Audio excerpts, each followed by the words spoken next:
I'm in the Gothic world, the world of chivalry, courtesy and romance. A world in which serious things were done with a sense of play, where even war and theology could become a sort of game, and when architecture reached a point of extravagance unequaled in history. After all the great unifying convictions of the 12th century, high Gothic art can look fantastic and luxurious, what Marxists call conspicuous waste. And yet, these centuries produced some of the greatest spirits in the whole history of man, amongst them St. Francis of Assisi and Dante.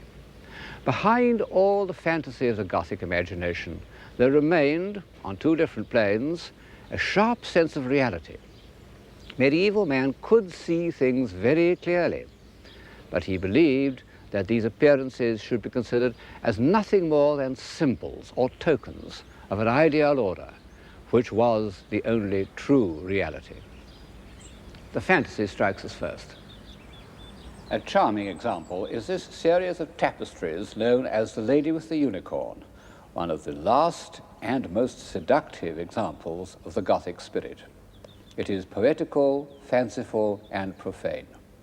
Its ostensible subject is the four senses, but its real subject is the power of love, which can enlist and subdue all the forces of nature, including these two emblems of lust and ferocity, the unicorn and the lion. They kneel before this embodiment of chastity and even hold up the corners of her tent. These fierce beasts have become, in the heraldic sense, her supporters. And all round this allegorical scene is what the scholastic medieval philosophers used to call nature naturing, natura naturans. Birds, trees, flowers, leaves galore, and those rather obvious symbols of nature naturing, rabbits.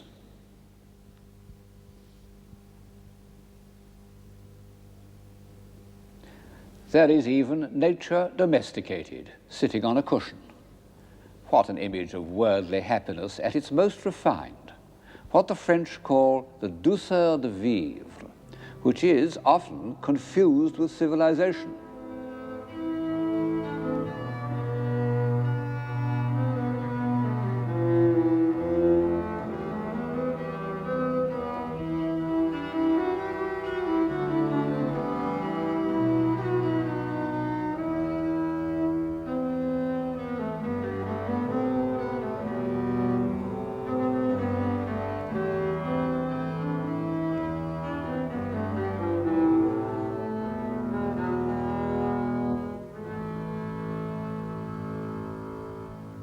We've come a long way from the powerful convictions that induced knights and ladies to draw carts of stone up the hill for the building of Chartres Cathedral.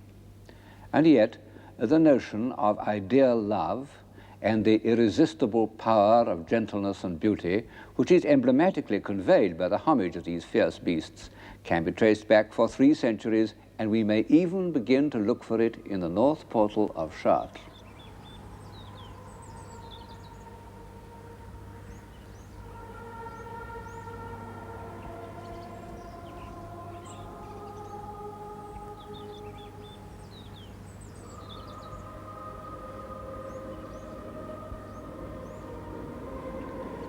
This portal, the north portal, was decorated about the year 1220, and it seems to have been commissioned by that formidable lady Blanche of Castile, the mother of St. Louis.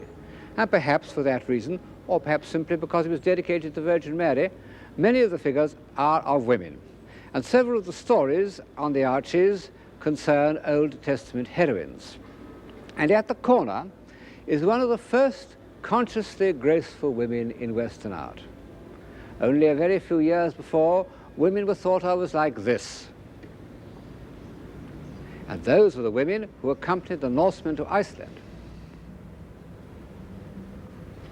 Now, look at this embodiment of chastity, lifting her mantle, raising her hand, turning her head, with rhythms of self-conscious refinement that would have become mannered, but here are genuinely modest. And in fact, she represents a saint called Saint Modeste, which he might be Dante's Beatrice. Of the 2 or 3 faculties that have been added to the European mind since the civilization of Greece and Rome, none seems to me stranger and more inexplicable than the sentiment of ideal or courtly love. It was entirely unknown in antiquity. Passion, yes. Desire, yes, of course. Steady affection, yes. But this state of utter subjection to the will of some almost unapproachable woman, this belief that no sacrifice was too great, that a whole lifetime might properly be spent in paying court to a disdainful lady or suffering on her behalf. This would have seemed to the Romans or to the Vikings not only absurd but unbelievable. And yet for hundreds of years it passed unquestioned. It inspired a vast literature from Chrétien de Troyes to Shelley, most of which I find completely unreadable. And even up to 1945, we still retained a number of chivalrous gestures. We raised our hats to ladies and let them pass first through doors, and in America, pushed in their seats at table. We still subscribed to the fantasy that they were chaste and pure beings in whose presence we couldn't tell certain stories or pronounce certain words. Well, that's all over now. But it had a long run, and there was much to be said for it. How did it begin? The truth is that nobody knows. And most people think that, like the pointed arch, it came from the East, that pilgrims and crusaders found in the Muslim world a tradition of Persian literature in which women were the subject of extravagant compliment and devotion. I don't know enough about Persian literature to say this is true, but I do think that the Crusades had another, less direct influence on the concept of courtly love. The lady of a castle must always have had a peculiar position, cooped up with so many unoccupied young men who couldn't spend all their time fighting. And when the lord was away for a year or two, the lady was left in charge. She took on his functions and received the kind of homage that was accepted in a feudal society. And the wandering knight who visited her did so with the mixture of deference and hope that one gets in the troubadour poems. Pour mon cœur relais au ciel veuille une chanson faire.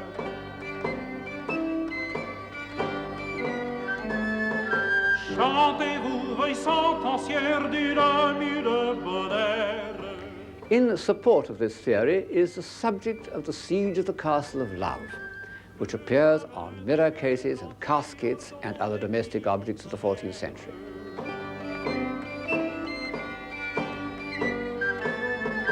Certes, y a le lit à une sœur, hélas, car elle a très tous mon cœur pris en ses lacs, celui qu'on devait avoir brillerait.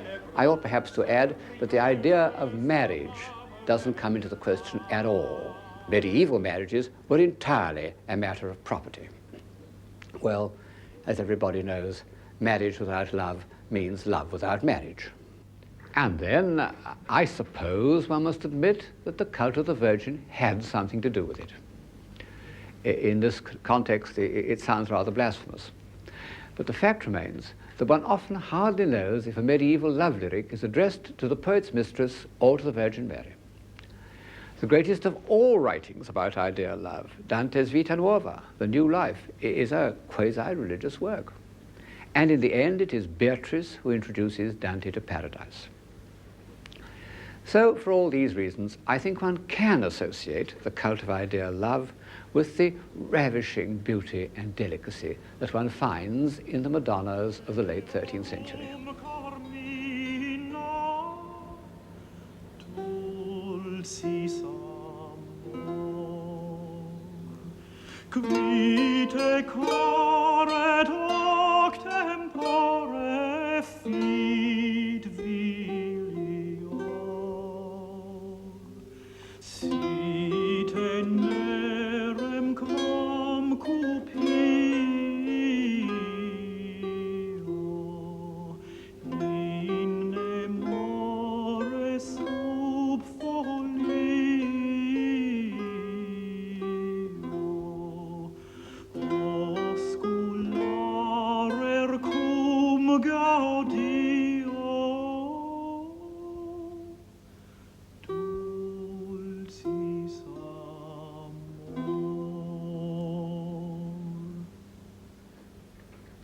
courtly love was not only the subject of lyrics, but of long, very long stories in prose and verse.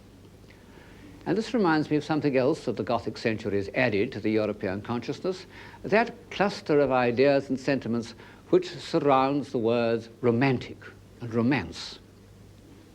One can't really say that romance was a Gothic invention. I suppose that, as the word suggests, it was Romanesque and grew up in those southern districts of France where the memories of Roman civilization had not been quite obliterated when they were overlaid by the more fantastic imagery of the Saracens.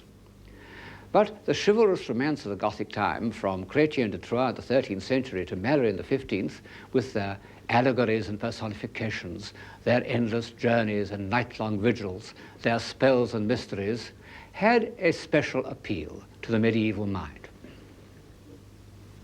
For 200 years, the Roman de la Rose was probably the most read book in Europe, except for Boethius and the Bible. Well, it's not much read today, except in order to pass examinations. But of course, the effect of these romances on 19th century literature was decisive, whether as a quarry or as an imaginative escape, especially in England. The Eve of St. Agnes, the Belle Dame sans Merci, the Idylls of the King, to say nothing of that crucial masterpiece of the late 19th century, Wagner's Tristan and Isolde. One can't say that Gothic romance hasn't played a part in our experience, if only at second hand.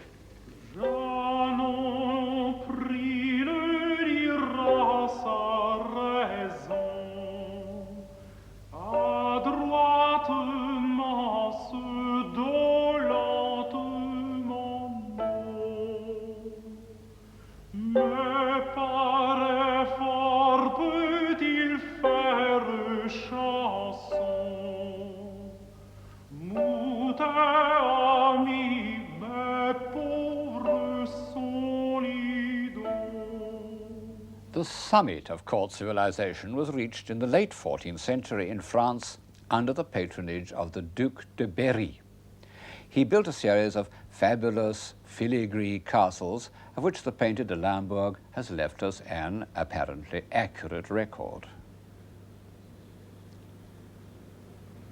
He filled them with jewels and jeweled contraptions, paintings and tapestries. This warlike scene is only a tapestry. The Duke wasn't fond of war. The Duke's artists have given us a vivid account of his court. Here he is giving a grand dinner to celebrate the new year.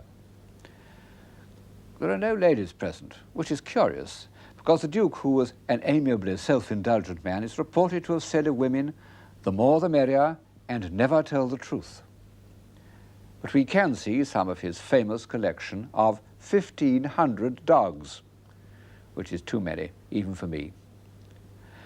They seem to have had the run of the table. Behind him is his chamberlain saying to some bashful suitor, "Approche, approche," and his courtiers, including a cardinal, are raising their hands in astonishment at such condescension. The castles, pictures, tapestries have vanished with the dogs, but a few of the treasures remain. This gold cup is one which seems to have been owned by the Duke, and one of the few objects from which one can still catch the flavor of this fanciful, luxurious world.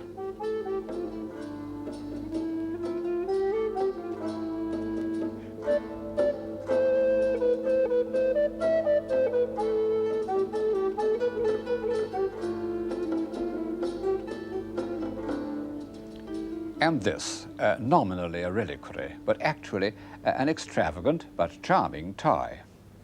It's supposed to have held a thorn from Christ's crown at the crucifixion.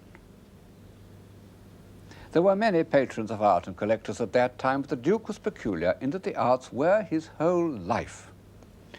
And to pay for his collections, he taxed his subjects mercilessly, and they probably wouldn't have agreed with this miniature where St. Peter seems to be admitting him to heaven without the usual formalities. It was a colder world for peasants.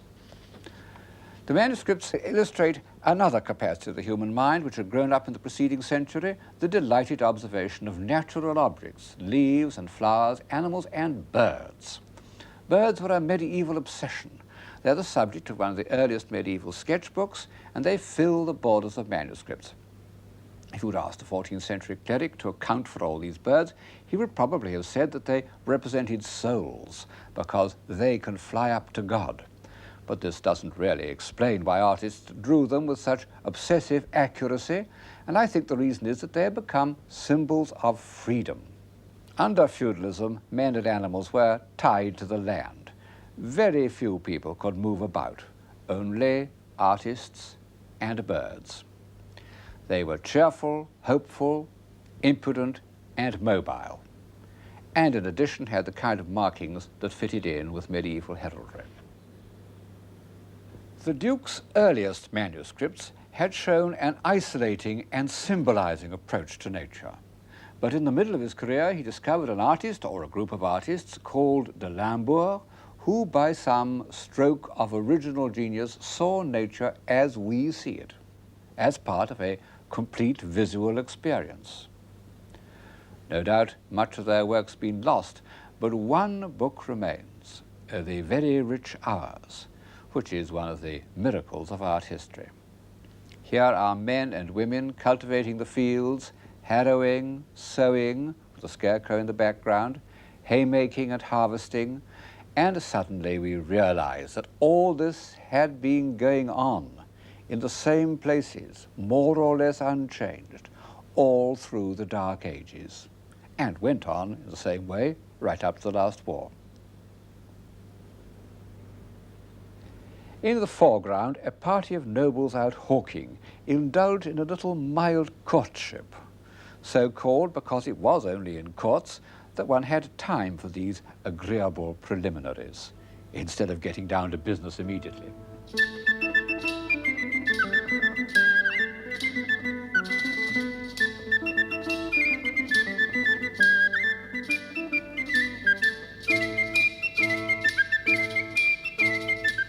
Then, in May, everyone puts on crowns of leaves and goes out riding. What a dream! No society has ever been more elegant, more debonair, more dainty. Those French and Burgundian courts were the model of fashion and good manners all over Europe.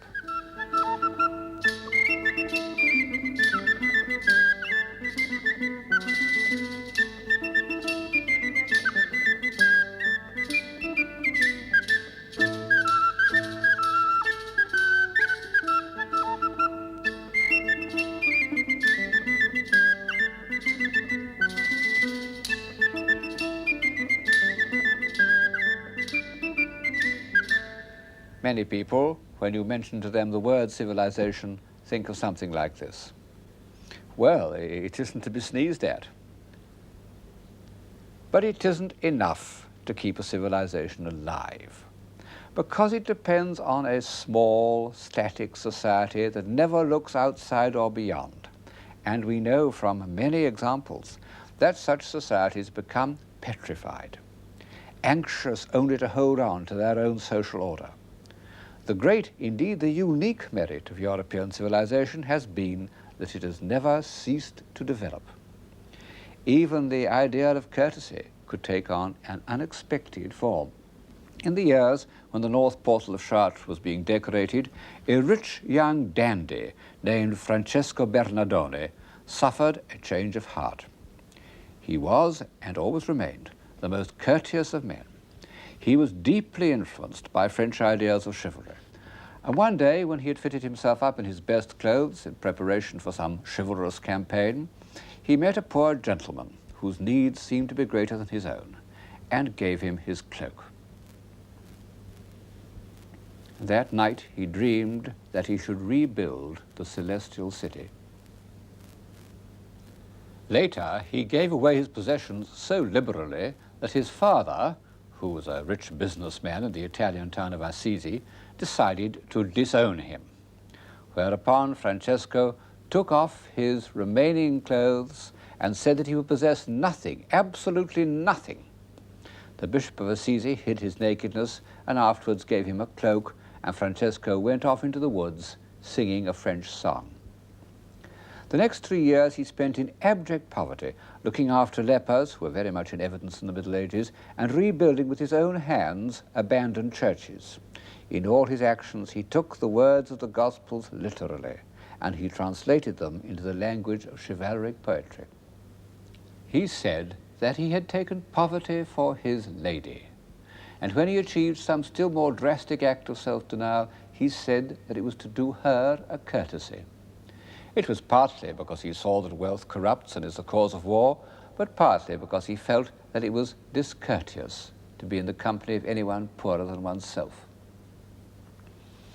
I have so far illustrated the story of St. Francis by the work of the Sienese painter Sassetta, because although he painted so much later, the chivalric Gothic tradition lingered on in Siena as nowhere else in Italy, and gave to Sassetta's sprightly images a lyric, even a visionary quality, more Franciscan than the ponderous images of Giotto.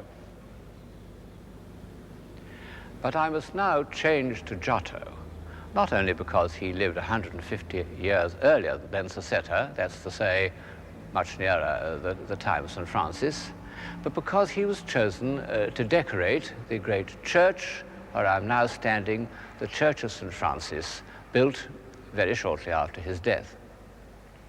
How many of these frescoes are really by Giotto's own hand is an open question.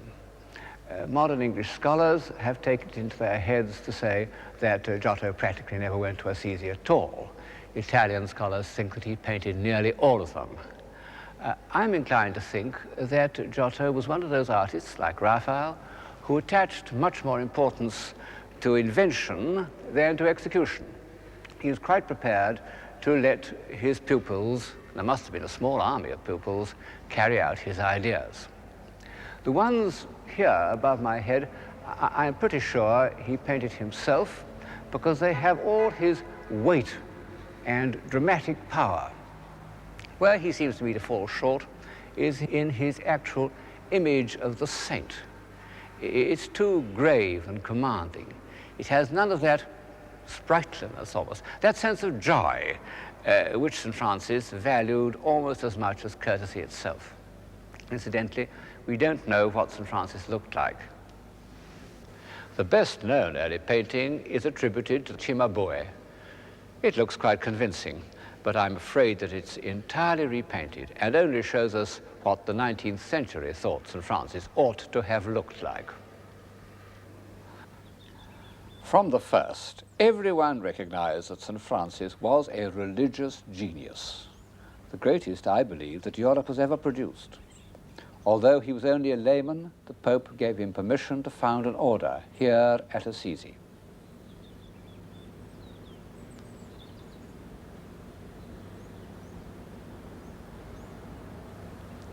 St. Francis died in 1226 at the age of 43, worn out by his austerities. On his deathbed, he had asked forgiveness of poor brother Donkey, my body, for the hardships he had made it suffer. He had seen his order go from a group of humble companions and become a great institution, a power in church politics. And at a certain point, he had quite naturally and simply relinquished control. He knew that he was no administrator. Within 2 years, only 2 years of his death, he was canonized, and his companions began to build this great church to his memory. A masterpiece of Gothic architecture, also an incredible piece of engineering.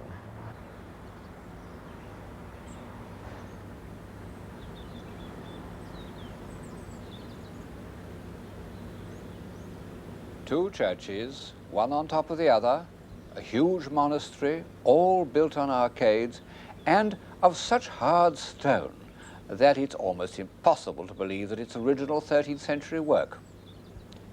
I think it must have been built by a castle architect.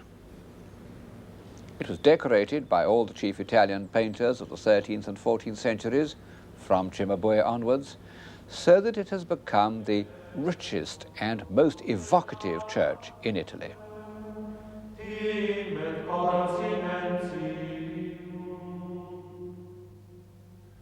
Concentrare giudignare, rex perennis patriae, ogolibus fidum vium, iura contra demonum, voredentur summe carnem, timet continentium, ut novitus exus omnis, unctione Chrismatis, ut sanitus ausiata, dignitatis gloria. Ore lector summe carnem, timet continentium,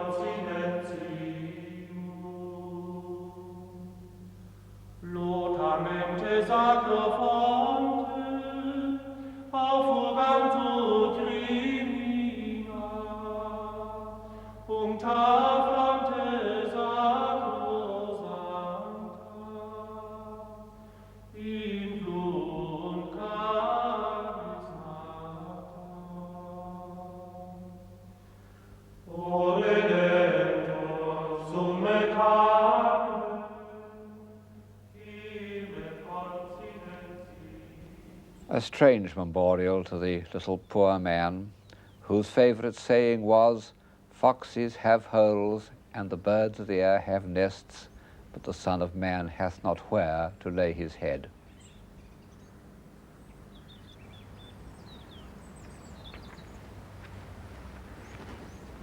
But of course, St. Francis's cult of poverty couldn't survive him. Didn't even last his lifetime.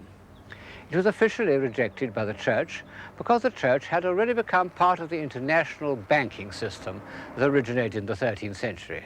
And those of St. Francis's disciples who clung to his doctrine of poverty, called fraticelli, were denounced as heretics and burnt at the stake. And for 700 years, capitalism has continued to grow to its present monstrous proportions. It may seem that St. Francis has had no influence at all, because even those humane reformers of the 19th century who sometimes invoked him didn't wish to exalt or sanctify poverty, but to abolish it.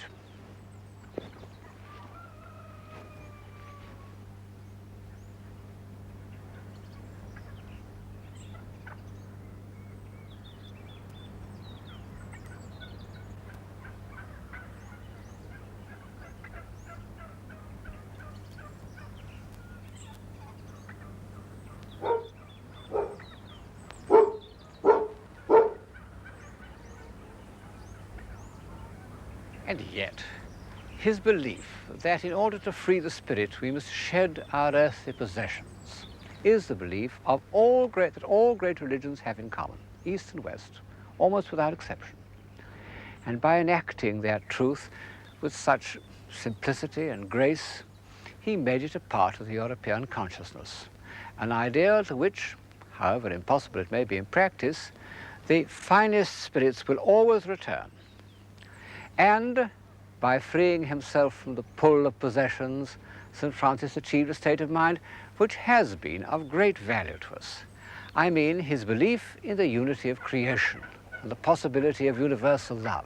It was only because he possessed nothing that St. Francis could feel sincerely a brotherhood with all created things, not only living creatures like Brother Pig, but Brother Fire and Sister Wind. This philosophy inspired his hymn to the unity of creation, known as the Canticle of the Sun, and it's expressed with irresistible naivete in a collection of legends known as the Fioretti, the little flowers. Not many people can make their way through the polemics of Abelard or the definitions of St. Thomas Aquinas, but everyone can enjoy these holy folk tales which, after all, may not be completely untrue. They are, in contemporary jargon, amongst the first examples of popular communication, at any rate since the Sermon on the Mount. And they tell us, for instance, how St. Francis persuaded a fierce wolf that terrified the people of Gubbio to make a pact by which, in return for regular meals, he will leave the citizens alone. "Give me your paw," said St. Francis, and the wolf gave his paw. Most famous of all, of course, is the Sermon to the Birds, those creatures which, as I've said, seemed to the Gothic mind singularly privileged. 7 centuries haven't impaired the naive beauty of that episode.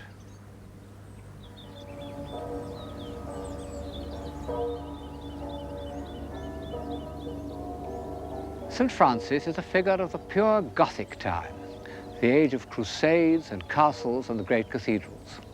Although he put it to strange and marvelous uses, he belonged to the age of chivalry. Well, however much one loves that world, I think it remains for us infinitely strange and remote. It's as enchanting, as luminous, as transcendental as the stained glass that is its glory. And, in the ordinary meaning of the word, as unreal.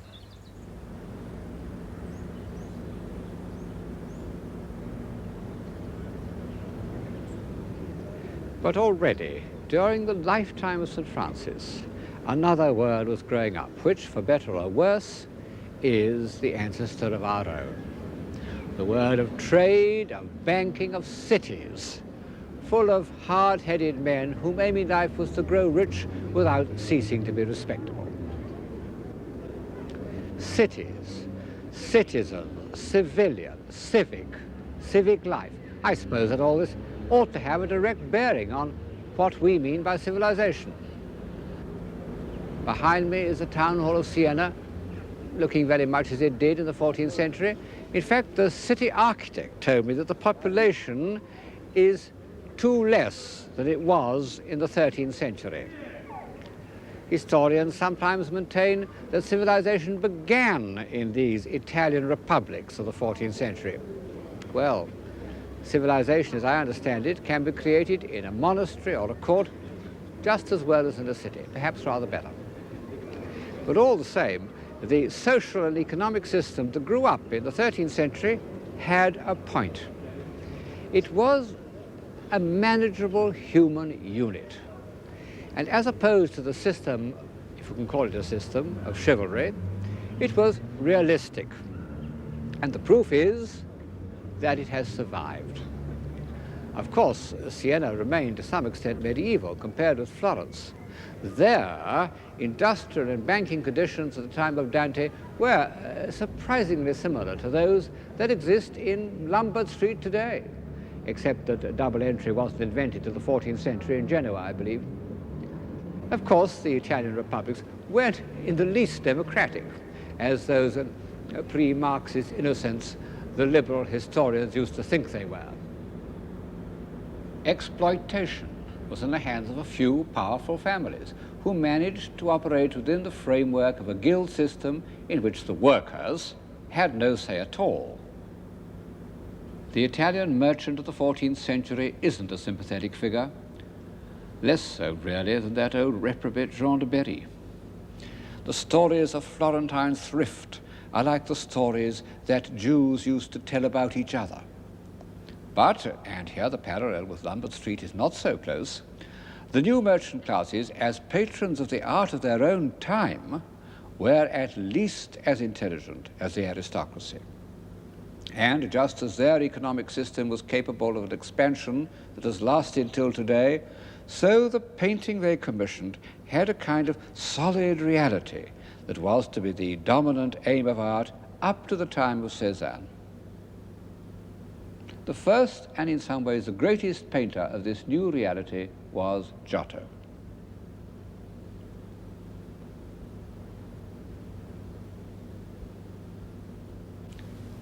This is one of Giotto's frescoes in the Arena Chapel in Padua.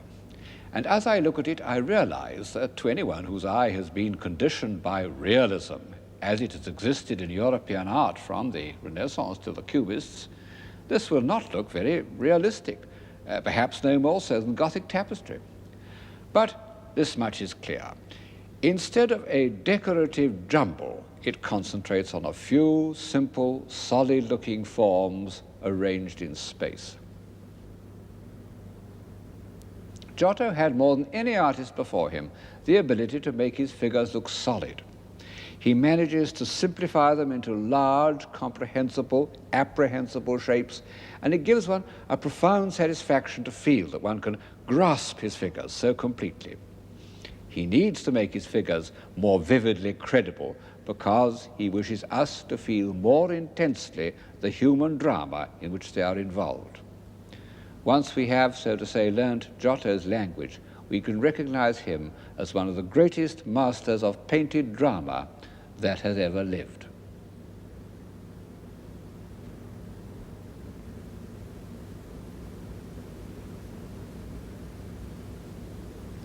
How did Giotto evolve this very personal and original style? When he was a young man, he was born in Tuscany in about 1265. Florentine painting was really only a less polished form of Byzantine painting. It was flat, flowing, linear, based on traditional concepts which had changed very little for 500 years.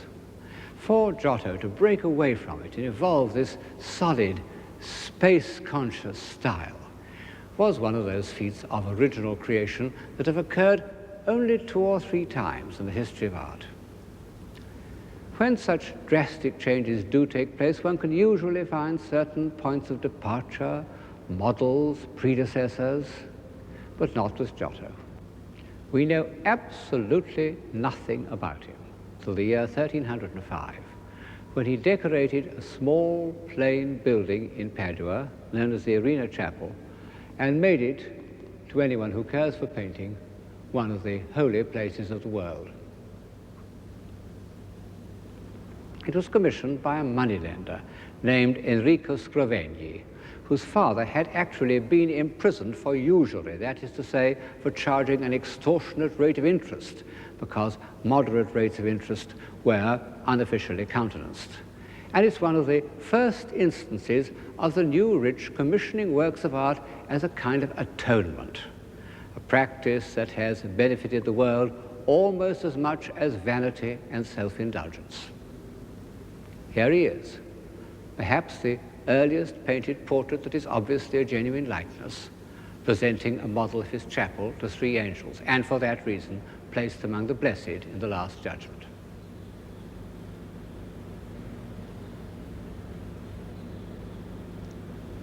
Giotto is the supreme dramatist of human life in all its diversity. He can depict a scene like this, marriage at Cana, which is almost Chaucerian. Amen dica sasine, iam satur de gramine, amen, amen itera, aspernare vetera, esirana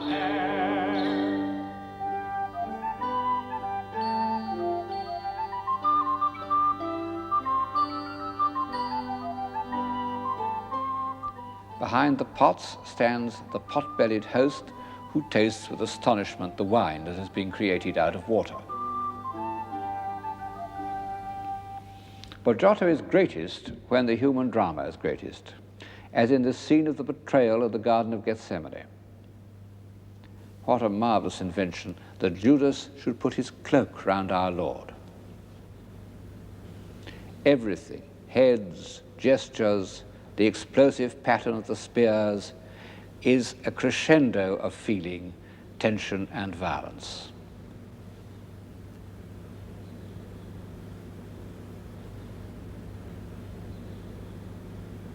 But he can also achieve the lyrical beauty of the Virgin's wedding procession.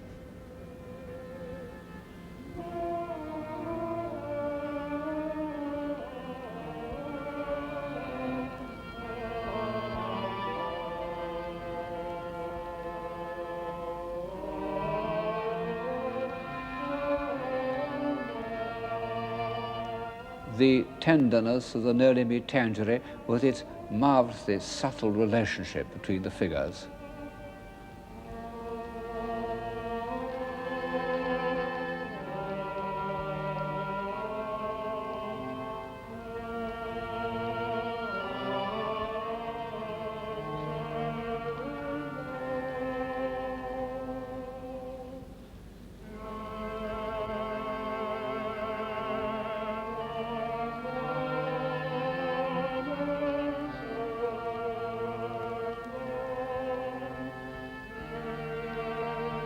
And finally, the lamentation over Christ's dead body.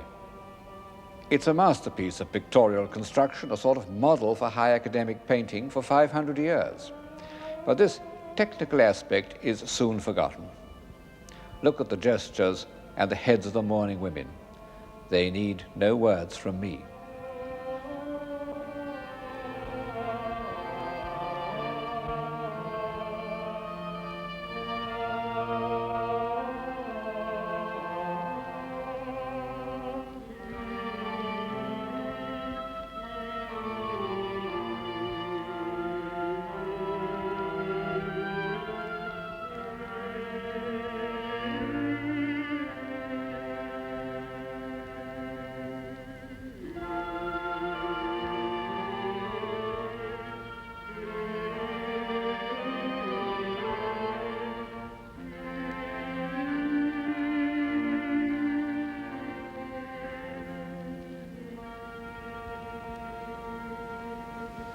Although I think that Giotto was one of the supreme painters of the world, he has equals. But in the year of his birth, and in the same district, was born a man who is unequaled, the greatest philosophical poet that has ever lived, Dante. Since they were contemporaries and compatriots, one feels that it should be possible to illustrate Dante by Giotto. They seem to have known each other, and Giotto may have painted Dante's portrait. In fact, their imaginations moved on very different planes. Giotto was above all interested in humanity. He sympathized with human beings, and his figures, by their very solidity, remain on earth. Well, of course, there is humanity in Dante. He lived in the thick of Florentine politics, and all the characters he had pitied or hated or admired appear in his poem, not only as representatives of good and evil, but with the vividness of real people. But Giotto lacked Dante's philosophic power and moral indignation, that heroic contempt for baseness that was to come again in Michelangelo. Above all, that vision of a heavenly order and the intellectual power to make it comprehensible.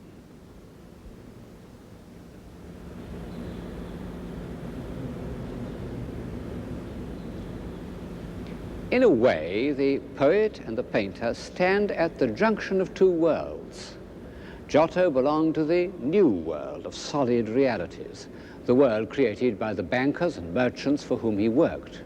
Dante, as has often been observed, belonged to the earlier Gothic world, to the world of St. Thomas Aquinas and the great cathedrals. One isn't as close to Dante in the Arena Chapel as one is here in the Romanesque baptistry at Pisa. The pulpit by Niccolo Pisano was executed 5 years before Dante was born, and yet it has all his sense of horror, even some of the elements of the grotesque that come into the Inferno, combined with much that is derived from antiquity. And it has the same keen eye for truthful details, although, of course, we can no longer believe in these rather ridiculous monsters.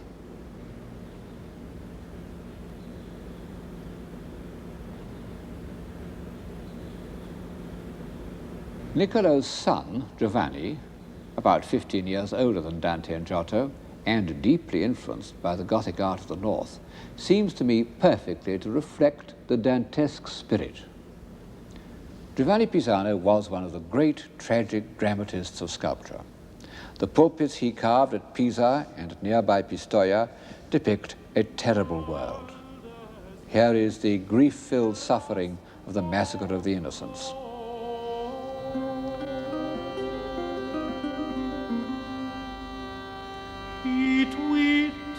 And went away unknown.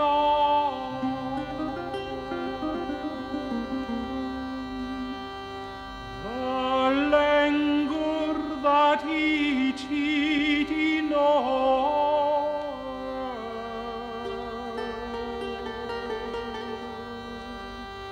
the loss he finde pris thereof.